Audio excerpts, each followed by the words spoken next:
Rahe-Iman.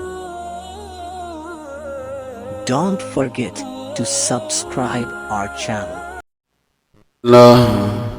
الحمد لله نحمده ونستعينه ونستغفره ونؤمن به ونتوكل عليه ونعوذ بالله من شرور أنفسنا ومن سيئات أعمالنا من يهده الله فلا مضل له ومن يضلل فلا هادي له ونشهد أن لا إله إلا الله وحده لا شريك له ونشهد أن سيدنا ونبينا وشفيعنا ومولانا محمدا عبده ورسوله صلى الله عليه وعلى آله وأصحابه وبارك وسلم تسليما كثيرا كثيرا.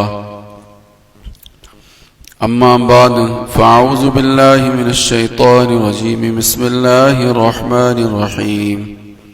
من يطيع الرسول فقد أطاع الله. صدق الله العظيم.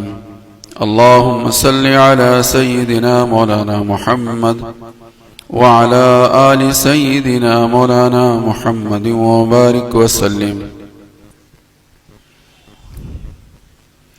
بزرگان محترم، عزیزان گرامی، دوستوں اور عزیز ساتھیوں،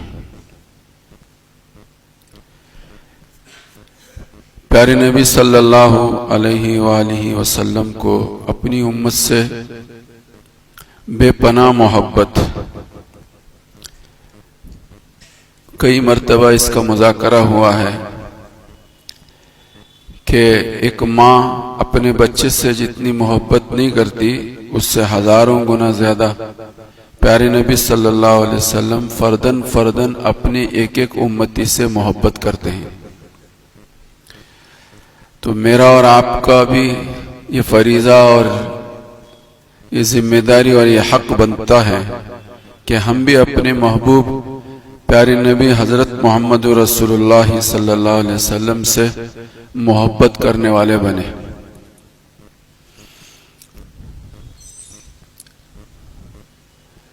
شیخ عبدالحق محدث دہلوی رحمۃ اللہ علیہ نے مدارج النبوت میں ایک بات لکھی ہے جس سے حضور کے دل میں اپنی امت سے محبت کا پتہ چلتا ہے. بے شمار واقعات ہیں، ایک بات میں آپ حضرات کی خدمت میں رکھ رہا ہوں.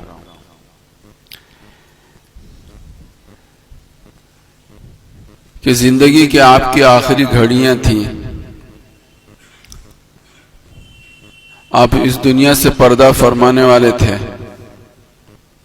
حضرت جبرائیل حضور کی خدمت میں حاضر ہوئے اور فرمایا کہ بشارت ہو یا رسول اللہ، اللہ کی طرف سے خبر لے کر آیا ہوں. خبر کیا ہے؟ خبر یہ ہے کہ اللہ پاک نے داروغہ جہنم کو یہ کہہ دیا ہے کہ میرے محبوب کی روح آ رہی ہے، جہنم کی آگ کو سرد کر دو، ٹھنڈی کر دو.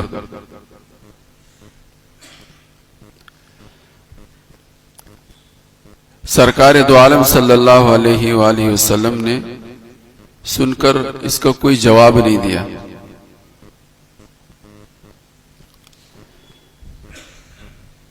کہ سرکار کے روح کے آنے کے استقبال میں جہنم کا جو داروغہ تھا اس کو یہ حکم ملا تھا کہ جہنم کی آگ کو ٹھنڈی کر دو. سرکار کے روح کے استقبال میں سرکار نے بات سن لی، جواب کچھ نہ دیا. پھر حضرت جبرائیل علیہ السلام نے یہ فرمایا کہ حوروں کو یہ حکم ہے کہ میرے محبوب کی روح آ رہی ہے، تم اپنے آپ کو آراستہ کرو، مزین کرو سرکار کی روح کے استقبال میں. چنانچہ حوریں ساری آراستہ ہو گئی، مزین ہو گئی. لیکن سرکار نے یہ بات سن کر بھی اس کا کوئی جواب نہیں دیا،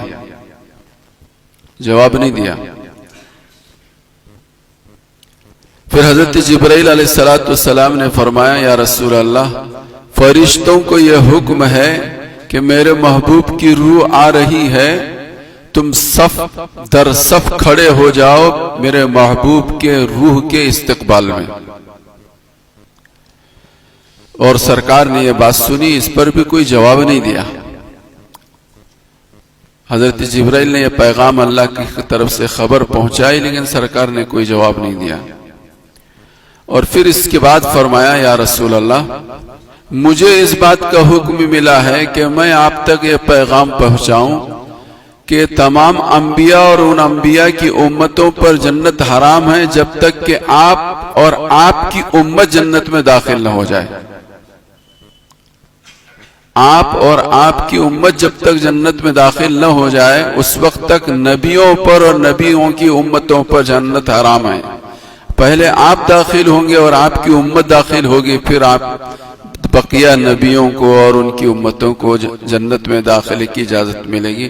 تو سرکار دو عالم صلی اللہ علیہ وسلم نے یہ بات سننے کے بعد فرمایا جبرائیل ملک الموت کو اجازت دو کہ جس کا حکم ان کو ملا وہ کر گزرے۔ سرکار کو اطمینان ہوا اپنی امت کے تعلق سے، تو پھر سرکار نے اجازت دی۔ اس سے پتہ چلتا ہے، اس سے اندازہ چلتا ہے کہ حضور کو اپنی امتی سے کتنی محبت تھی، امت سے کتنی محبت تھی۔ قرآن کریم میں ایک آیت ہے فَكَيْفَ إِذَا جِئْنَا مِنْ كُلِّ أُمَّةٍ بِشَهِيدٍ وَجِئْنَا بِكَ عَلَىٰ هَٰؤُلَاءِ شَهِيدًا۔ بخاری شریف میں روایت ہے کہ سرکار نے حضرت عبداللہ بن عباس سے فرمایا عبداللہ قرآن سناؤ، مجھے قرآن سناؤ۔ حضرت عبداللہ نے فرمایا یا رسول اللہ قرآن تو آپ پر نازل ہوا ہے، میں آپ کو کیا سناؤں؟ قرآن تو خود ہی آپ پر نازل ہوا ہے، آپ ہی نے ہم کو قرآن سنایا ہے، میں آپ کو کیا قرآن سناؤں؟ تو پیارے نبی صلی اللہ علیہ وسلم نے فرمایا کہ عبداللہ مجھے حکم ہے اللہ کی طرف سے میں کہ تم سے میں قرآن کریم سنوں، چنانچہ حضرت عبداللہ ابن عباس، حضرت عبداللہ ابن مسعود رضی اللہ تعالیٰ عنہ نے قرآن پڑھنا شروع کر دیا، اور جب اس آیت پر پہنچے فَكَيْفَ إِذَا جِئْنَا مِنْ كُلِّ أُمَّةٍ بِشَهِيدٍ وَجِئْنَا بِكَ عَلَىٰ هَٰؤُلَاءِ شَهِيدًا، تو سرکار نے فرمایا عبداللہ ابن مسعود بس کرو پڑھنا۔ تو حضرت عبداللہ ابن مسعود نے قرآن پڑھنا بند کر دیا اور اپنا چہرہ اٹھا کر سحر انور کو دیکھا تو سرکار کے آنکھوں میں زار و قطار آنسو چھلک رہے تھے۔ مفسرین نے یہ بات لکھی ہے کہ اس آیت کے اندر اس بات کی اطلاع دی گئی ہے کہ سارے نبیوں پر گواہی دینے کے لیے امت پہنچے گی کل قیامت کے دن کہ تم نے اپنی ذمہ داری کو کما حق پورا کیا، اور اس امت کے ایک ایک فرد پر، امت کا ہر فرد اگر اچھا کیا ہے تو اس کی اچھائی پر گواہی دیں گے محمد رسول اللہ، اور اگر امت کا کوئی فرد برا کیا ہے تو اس کی اس برائی پر بھی گواہی دیں گے حضرت محمد رسول اللہ کہ میرا یہ فلاں امتی ہے، اس نے یہ گناہ کا کام کیا، اس نے یہ گناہ کا کام کیا، اور اس کے اس گناہ پر گواہ میں ہوں، اس کے اس گناہ پر گواہ میں ہوں۔ تو یہ قرآن کریم کی آیت کا خلاصہ اور مفہوم میں نے آپ حضرات کی خدمت میں رکھا۔ مفسرین نے یہ بات لکھی ہے کہ جب محمد الرسول اللہ جو ہمارے رحمت للعالمین ہیں، ہمارے نبی ہیں، آپ کی شفاعت، آپ کی رہبری اور آپ کی رہنمائی کے بغیر نہ دنیا میں ہم ایک قدم آگے بڑھا سکتے ہیں، نہ مرنے کے بعد ہمارا قدم ایک آگے بڑھ سکتا ہے۔ وہ ذات، وہ ہستی ہمارے گناہوں پر کل قیامت کے دن گواہی دے گی، تو میرا اور آپ کا اور کالے کرتوت کرنے والوں کا حشر کیا ہوگا؟ اس تصور کی وجہ سے حضرت محمد رسول اللہ کی آنکھوں میں آنسو آ گئے کہ میرا امتی اور کالے کرتوت کر کے کل قیامت کے دن میدان حشر میں اللہ کے حضور کھڑا کیا جائے گا، اور اس کے گناہوں پر میں گواہی دوں گا، تو اس کا حال کیا ہوگا؟ اس کا حال کیا ہوگا، اس کا انجام کیا ہوگا۔ اس تصور سے حضور علیہ الصلوۃ والسلام آج سے 1500 سال پہلے رو رہے تھے۔ یہ بھی ایک حضور کی محبت کی ایک علامت ہے کہ اپنی امتیوں کے گناہ گاروں کے تعلق سے ان کے برے انجام کو سوچ کر رونا، اپنی امت کے گناہ گاروں کے گناہوں کی کل قیامت کی دن اس پر میں گواہ بنایا جاؤں، اس گواہی کے بعد ان کا انجام کیا ہوگا، اس کا حشر کیا ہوگا، اس تصور سے حضور علیہ الصلوۃ والسلام اپنی حیاتی میں رو رہے تھے۔ یہ واقعہ بھی اس بات کی علامت ہے اور اس بات کی غمازی کرتا ہے کہ سرکار مدینہ محمد عربی صلی اللہ علیہ وسلم کو مجھ سے اور آپ سے کتنی محبت تھی۔ بے شمار واقعات حدیث کی کتابوں میں آپ بارہا سنتے رہتے ہیں۔ مجھے بتانا یہ ہے کہ میری اور آپ کی سب کی ذمہ داری ہے کہ اس ذات اور اس ہستی سے میرے اور آپ کے دل میں محبت ہونی چاہیے۔ جو ذات اتنی پھوٹ پھوٹ کر مجھ سے اور آپ سے محبت کرتی ہو، اس پر ہم اس ذات کا تعلق سے ہمارے دل میں محبت نہ ہو تو یہ تو بڑی بدقسمتی ہے اور بہت بری بات ہے، بہت بری بات ہے۔ اور محبت کی علامت یہ ہے کہ محب جو ہے محبوب کی اداؤں پر فدا ہوتا ہے۔ محب محبوب کی اداؤں پر فدا ہونا یہ محبت کی علامت ہے کہ جس کے دل میں حضرت محمد رسول اللہ سے محبت ہوگی وہ یہ دیکھے گا کہ حضور کا لباس کیسا تھا، حضور کا چہرہ مورا کیسا تھا، حضور کا اٹھنا بیٹھنا کیسا تھا، حضور کا کھانا پینا کیسا تھا، انداز گفتگو کیا تھا اور رفتار چال ڈھال حضور کی کیسی تھی۔ اپنی چال ڈھال کو بنانے کی کوشش کرے گا۔ اس سے پہلے میں نے 2-4 جمعہ پہلے حضرت شاہ انور شاہ کشمیری رحمت اللہ علیہ کے تعلق سے یہ بات بتایا تھا کہ حضرت انور شاہ کشمیری رحمت اللہ علیہ جمعہ کے دن آتے اپنے گھر سے مسجد کی طرف تو ان کی چال ایسی رہتی تھی گویا کہ آپ دوڑنے کی کوشش کرنا چاہ رہے ہیں، دوڑتے ہوئے آنے کی مسجد کی طرف آنے کی کوشش کر رہے ہیں، اس لیے کہ حضرت محمد رسول اللہ صلی اللہ علیہ وسلم بھی جمعہ کے دن جو آتے تھے آپ کی چال میں تیزی ہوتی تھی۔ اور یہ قرآن کریم کا حکم تھا فَاسْعَوْا إِلَىٰ ذِكْرِ اللَّهِ کہ جب اللہ کا منادی آذان اول کے ذریعے سے جمعہ کی نماز کے لیے تمہیں بلائے تو تم دوڑو مسجد کی طرف، کہ دوڑ کی کچھ جھلکیں ہمارے چلنے میں ہونی چاہیے۔ یہ سرکار کا معمول تھا اور انور شاہ کشمیری رحمت اللہ علیہ جمعہ کی نماز کے لیے آتے تو ان کی چال میں ذرا تیزی ہوتی تھی۔ یہ خدا کا حکم بھی ہے اور محمد رسول اللہ کی سنت بھی ہے، یہ خدا کا حکم بھی ہے اور محمد رسول اللہ کی سنت بھی ہے۔ تو محب جو ہے محبوب کی اداؤں پر اپنے آپ کو فدا کرتا ہے۔ تو ہم اور آپ کے لیے بھی ضروری ہے کہ آج کے اس گئے گزرے زمانے میں جہاں ہر جگہ پر ہر آن ہر گھڑی حضرت محمد رسول اللہ کی شان میں گستاخیاں ہو رہی ہیں، تو میری اور آپ کی ذمہ داری ہے اور اس وقت کا تقاضا ہے کہ جتنا یہ بے ایمان سرکار کے شان میں گستاخیاں کر رہے ہیں اسی قدر ہم سب اپنا اپنا مقصد زندگی یہ بنائے کہ جہاں جب جتنا جیسے ہو سکے ہم سرکار کی ایک ایک اداؤں کو سنتوں کو زندہ کر کے زندہ شہادت دیں کہ ہم سب واقعتاً اور حقیقتاً محمد رسول اللہ کے غلام۔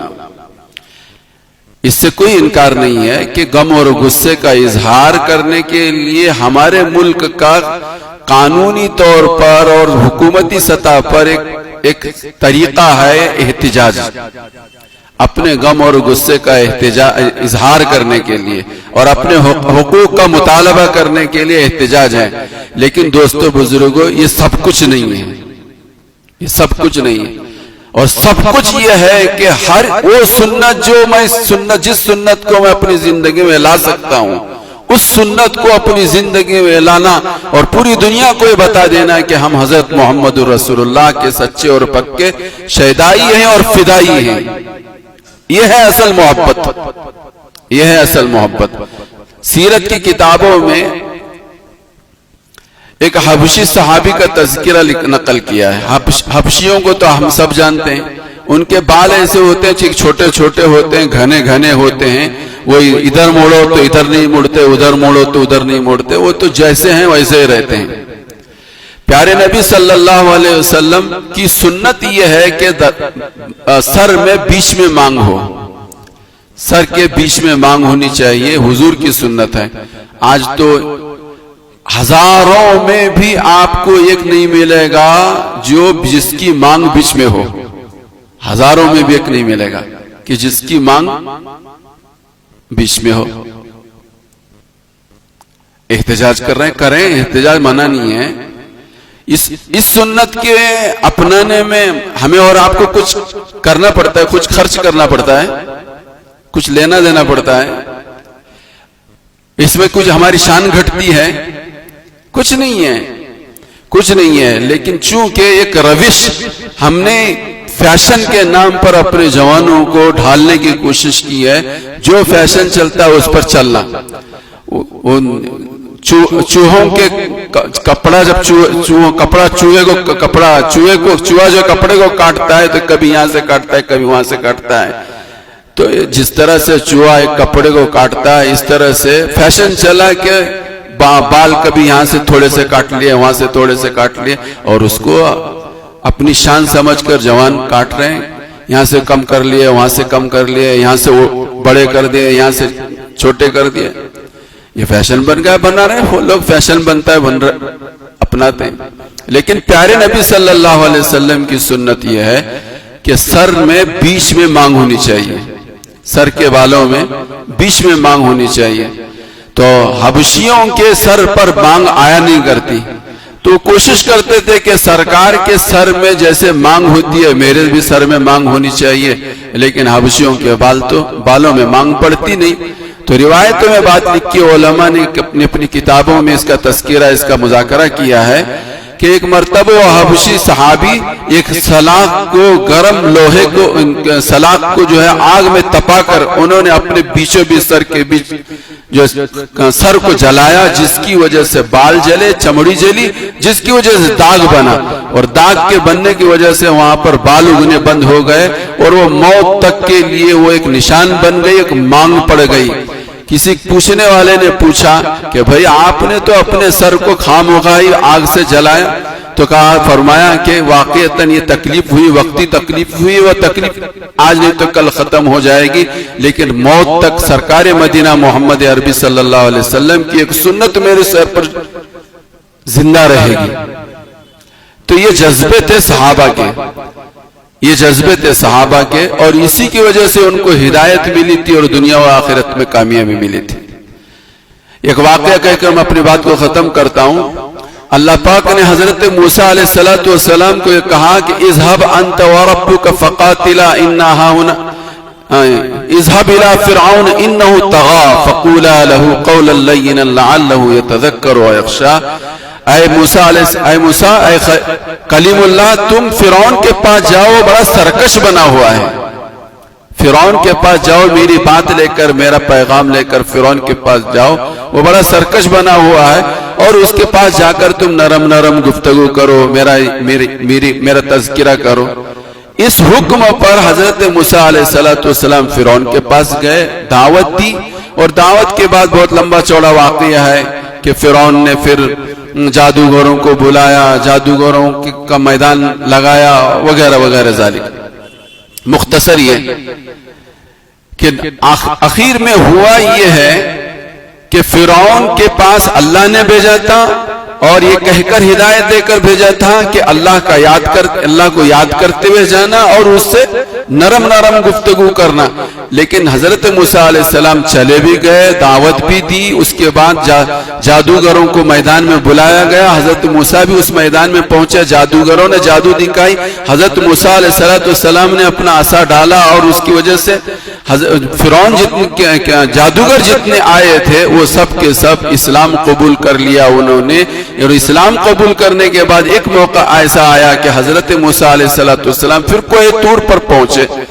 تو حضرت موسیٰ نے اللہ سے فرمایا کہ یا اللہ، تو مجھے بھیجا تھا پیغام دے کر فرعون کے پاس، اور یہ نصیحت کی تھی کہ اللہ کو یاد کرتے جانا اور فرعون کے پاس جا کر اس سے نرم نرم گفتگو کرنا.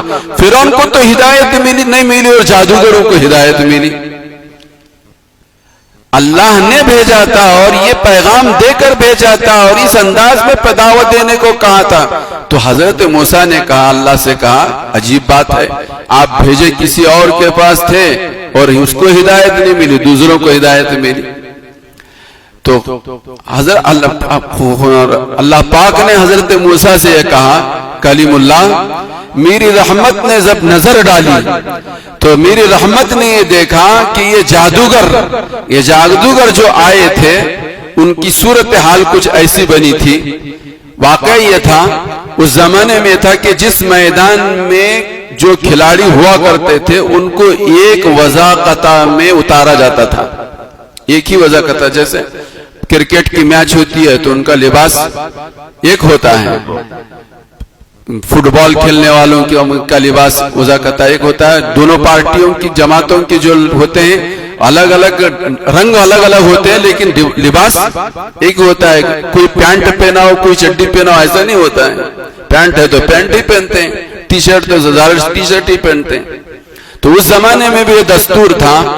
تو چنانچہ مشیروں نے, فرعون کے درباریوں نے حضرت موسیٰ سے یہ کہا کہ جو لباس ہم جادوگروں کو پہنائیں گے وہ لباس آپ بھی پہنو. تو یہ تو حضرت موسیٰ تو اللہ کے نبی تھے, انہوں نے کہا یہ تو ہو ہی نہیں سکتا کہ میں تمہارے پہنایا ہوا جادوگروں کا لباس میں پہنوں. جس جبے اور جس قبے میں میں ہوں اسی جبے اور قبے میں میں میدان میں اتروں گا. تو مجبور ہو کر فرعونیوں نے, قبطیوں نے اپنے جادوگروں کو حضرت موسیٰ کا لباس پہنایا, اس لیے کہ میدان میں جو جادوگر ہوں گے سب ایک لباس میں ہوں گے. یا تو فرعون کی طرف سے آنے والے جادوگر جو لباس پہنتے ہیں وہ حضرت موسیٰ کو پہننا پڑے گا, یا ہے کہ حضرت موسیٰ جو لباس میں ہے وہی فرعون کے جادوگروں کو پہننا پڑے گا. تو فرعون کے جادوگروں کے لیے بھی وہی لباس طے کیا گیا جس لباس میں حضرت موسیٰ تھے. تو اللہ پاک نے فرمایا کہ میری رحمت نے نظر ڈالی تو دیکھا یہ کہ میرا محبوب, میرا کلیم جس لباس میں اسی لباس میں یہ جادوگر گرچہ تمہاری دشمنی میں آئے تھے, تمہاری مخالفت میں آئے تھے, ان کی اس مشابہت کو میں نے پسند کیا اور اس کی وجہ سے اس کو ہدایت دی. اتنی بڑی دولت ہے سرکار مدینہ محمد عربی صلی اللہ علیہ وسلم کی نقل اور ان کی شکل کی مشابہت اختیار کرنے کی وجہ سے, لیکن ہم اور آپ اس کو سمجھتے نہیں ہیں. کم از کم اس بات کا اہتمام کریں ہم سب کہ جتنی سنتیں ہم کر سکتے ہیں آسانی کے ساتھ جن طریقوں کو ہم سرکار کی اپنی زندگی میں لا سکتے ہیں, کم از کم ان سنتوں کو اپنی زندگیوں میں لائیں گے تو اللہ پاک نے ان اعمال کے اندر وہ طاقت رکھی ہے کہ دنیا کی مادی طاقتوں میں وہ طاقت نہیں ہے. حضرت مولانا الیاس صاحب رحمۃ اللہ علیہ فرمایا کرتے تھے کہ حضرت محمد رسول اللہ کے دیے ہوئے اعمال میں وہ طاقت ہے جو دنیا کی بڑی بڑی طاقتوں کے سپر طاقت رکھنے والوں کے اٹم بم میں وہ طاقت نہیں ہے جو سرکار مدینہ محمد عربی صلی اللہ علیہ وسلم کے دیے ہوئے اعمال اور ان کے طریقے میں ہے.